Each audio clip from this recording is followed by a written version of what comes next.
what if instead of just paying for membership and you only gain the benefits, but then there's no benefit for the fact that you've had loyalty, there's no benefit for the fact that you've done anything else, and what if you treated it more like season tickets?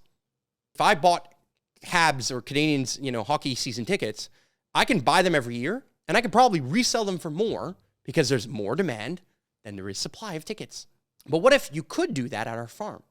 I want to see my purchasing of the shares of this farm go in as non-taxable money because we're raising capital by selling shares.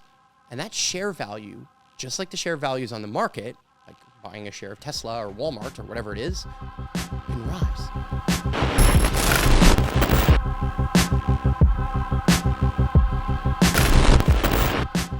The ironic piece about what an NFT is, and I'm going to explain what an NFT is very quickly for those who don't understand. NFTs are known as non-fungible tokens. So I'm going to read the definition off Wikipedia.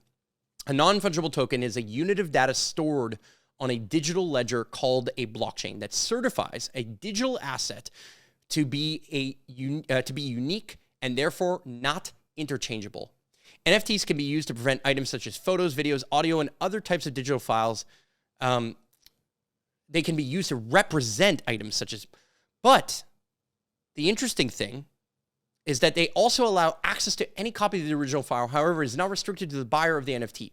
While copies of these digital items are available for anyone to obtain, aka you can download a picture on Google, but the owner of the rights of that picture can be tracked via an NFT and on the blockchain, meaning it's validated. And what that means by tracked on the blockchain is it's validated by the fact that all the computers that are connected to the blockchain, whether that be the Bitcoin blockchain or the Ethereum blockchain, are validating that this address, aka this wallet, aka this person, owns these rights or this content or this title.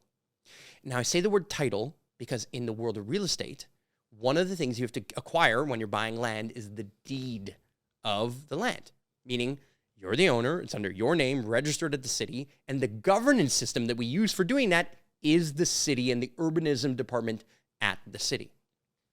Now that's great, but that doesn't scale properly when you're trying to build an eco-village that essentially is on farmland, meaning we're not residential. For us to become residential, we would either have to rezone the land from agricultural to residential, which has a bunch of red tape and a bunch of different things, and for us to get to rezoning that, it would cost us an enormous amount of money. So therefore, we're going to be back at the problem of scaling at the pace of the owner who can make the developments and raise money and do all those things. Now, I can do that. I know people who are willing to be an investor in this, but if I have to do that and if I take their money or if I'm going to build an agreement with them, I also have to hand out that money to somebody who might not be the perfect fit for the community, which obviously I don't want to do and I wouldn't do, or might have a very different incentive than the people who are running the community itself because of just their wealth gap, right? Like somebody isn't more valuable just because they have more money to our community, right? The artist or the electrician is equally valuable in my eyes, as is the farmer, as is the other people in the community, because we all have a role, because it takes a village to build a village. And you'll find out very fast if the garbage man's, how fast the garbage man's value is if he or she doesn't show up. Right? The second our services end, we start to see the problems that come. Like if your toilet gets clogged, all of a sudden the value of a freaking plumber skyrockets, right? So that's what I said in the last podcast. But here's the thing. What's interesting about NFTs is that not only can it attribute to a digital asset, but it can attribute to something else like membership.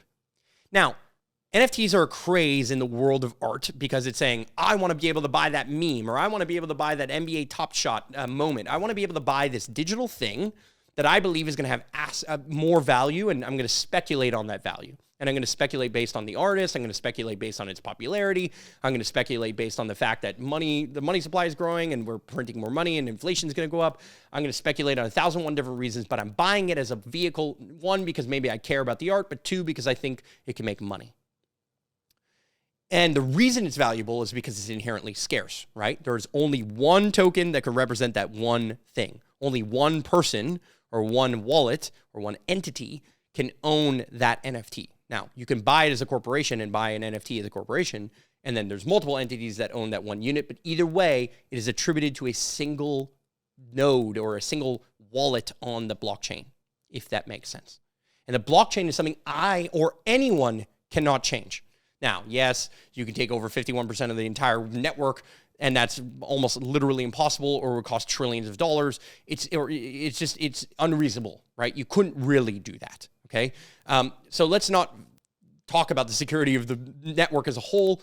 Let's focus on the value that it removes the power from me, specifically me, and or any one person in the community, and puts that into a very clear agreement that could be run as a smart contract that enables us to mint NFTs, and we can mint that by even making little art pieces or tokens or membership badges, and actually sell you, and I say sell you because that's kind of what it is, membership into our 150-person community, because we do not plan on making this physical community at Valhalla, as is today, bigger than 150 people.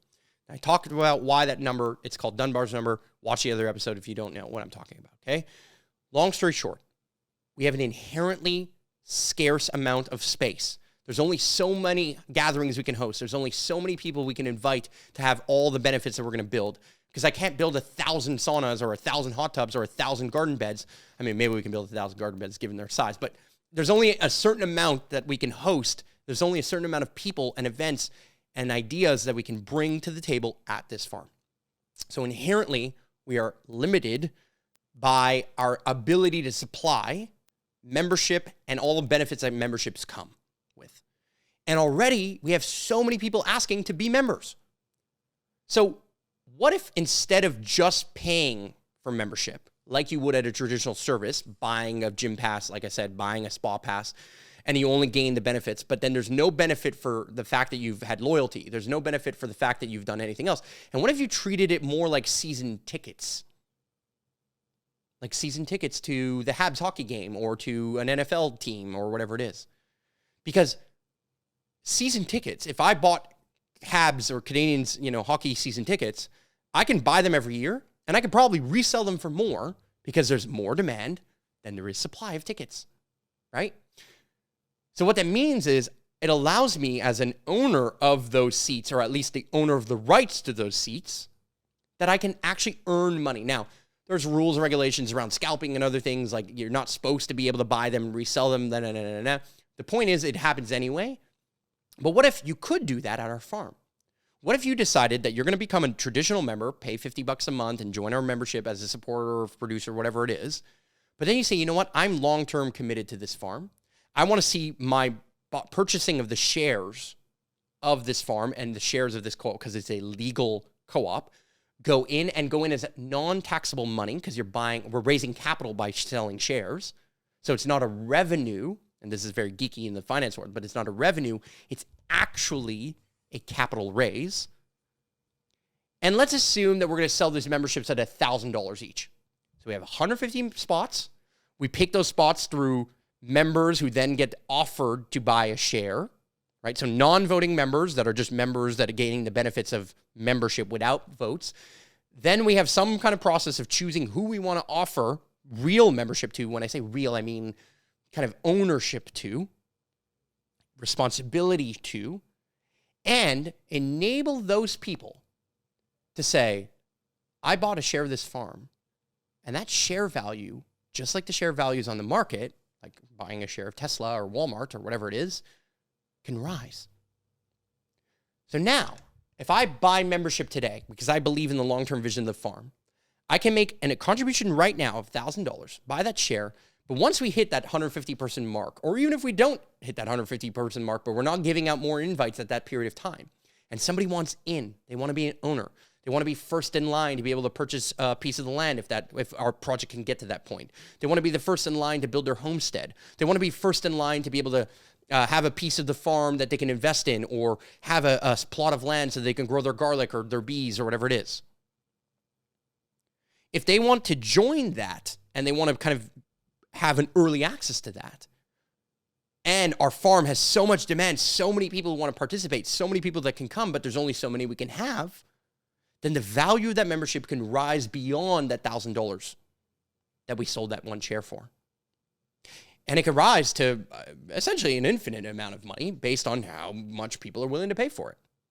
But instead of that always having to go back to the farm and then sold back to the next person, what if we created an NFT where we create a win-win scenario both for the investor and the farm and the person coming in who wants to buy the membership from that other person? So let's assume that our farm is doing amazing, the community is thriving, everyone wants to join, and there's no more memberships to give out. All 150 spots are sold, and the only way in is if somebody else wants out. Great. Well, now the price starts to rise. And eventually it hits a target, maybe let's say $10,000, where one of the members is like, you know what? I love this farm. I really think I'm going to take my time and energy elsewhere. I'm not really using my membership benefits or whatever. I'm willing to sell at 10 grand. That makes sense. I made 10x my money. That sounds good to me. Let me sell you the NFT, transfer the deed and all the things that go with that deed, aka the smart contract as well. And that smart contract in and of itself can bake in that when it's resold, just like an artwork, right? So the Just Do It over there, made by Germ D, one of our members of our farm and a phenomenal artist, one of my best friends. I could sell that right now. He sold me this canvas for a price. I could sell that canvas for 10 times the price, but he won't get any benefits from it. Now, I can kick him back something as a friend, but if he sold it to a total stranger and they sold the canvas for more, he doesn't get any benefits from it. But with an NFT or a smart contract, just like NFTs being sold on art online, you can also attach a royalty that if you sell the membership in the future, you give a kickback to the original seller or the original minter of the NFT. And that minter can choose 10%, 20%, whatever it is. So let me go with simple math here and say it's 20%. So you bought it for $1,000. You sold it for $10,000. When you sell it for $10,000, 20% goes back to the farm, aka $2,000, and $8,000 goes to the person who bought the NFT or bought the membership and now got to resell it and make a profit. They claim their profit on their taxes, whatever it is. They get whatever it is. They were able to invest in the farm early because they believed in it and they found about it now. They bought a membership. They went through the process of joining membership. It's not just purchasable. It has to be invited as well. But let's assume they qualified, they invited, boom, now they made money.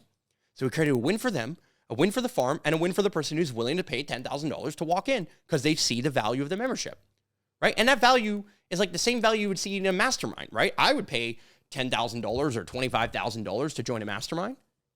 Here's why. It depends who's in the mastermind. It depends what kind of business I can get out of it, or it depends what kind of growth I can find in it.